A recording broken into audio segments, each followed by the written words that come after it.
The ranch had once been alive with the sound of horses, windmills, and laughter. But now it stood quiet under a fading sky, the wooden porch creaking softly as if even the house itself was tired of waiting. Samuel Crowley lay on a narrow bed near the window, his breath shallow. Each rise of his chest a struggle he no longer tried to hide. The doctor had come 2 days earlier, removed his hat with a look that said everything, and left behind a small glass vial containing the last doses of medicine that might ease the pain but would not save his life. Samuel was a rancher by blood and bone, a man who had survived droughts, stampedes, and loneliness, but this sickness had reduced him to a shadow of the man who once rode for miles without rest. Outside, the land stretched endlessly, golden grass bending in the evening wind, the same land he had fought for, bled for, and defended when others tried to take it. As the sun dipped low, casting long amber light across the plains, Samuel heard footsteps on the dirt road leading to his ranch. At first he thought it was his imagination, but then he heard a soft cough, hesitant, unsure. He turned his head slowly and saw a young native girl standing near the fence, thin, barefoot, her dark hair tangled by the wind, her eyes wide with fear and exhaustion. She couldn't have been more than 10 or 11. Samuel recognized the look immediately. Hunger, desperation. He had seen it before, long ago, when his own family had lost everything. With great effort, he pushed himself upright and called out gently, not wanting to scare her. She flinched but didn't run.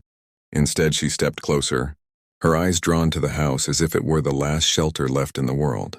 When she reached the porch, she collapsed to her knees, coughing violently, her small body shaking as if the cold lived inside her bones. Samuel felt something tighten in his chest, a pain sharper than his illness. He noticed the dark rash on her neck, the fever in her eyes. He knew that sickness. It had been spreading through nearby camps, taking children faster than anyone could help them. The medicine on his table suddenly felt heavy, like it was watching him. He reached for the vial with trembling fingers, his mind already arguing with itself. This medicine was meant for him, the last comfort he would ever know. Without it, the night would be long, cruel, and unforgiving. But what was comfort worth to a man who had already lived his life, when a child hadn't even begun hers?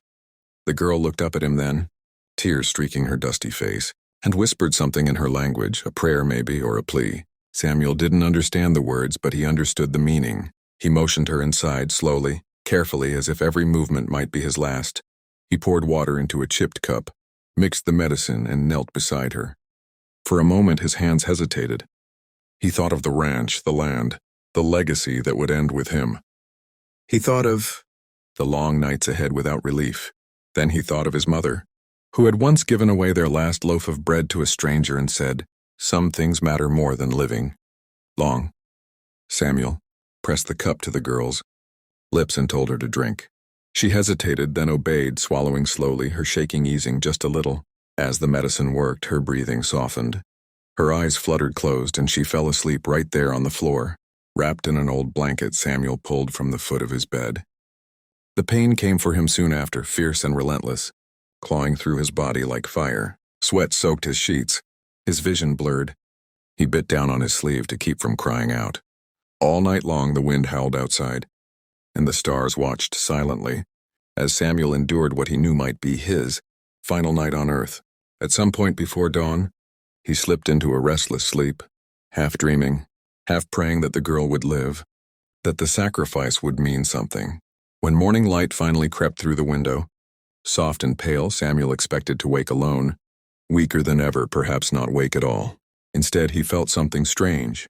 The pain was still there, but quieter, distant, as if it had stepped back. He opened his eyes slowly and saw a figure sitting beside his bed, tall and still, dressed in traditional robes, feathers woven into gray hair, eyes deep and knowing like the land itself. The air felt different, heavy with something ancient and powerful. Samuel tried to speak, but no words came.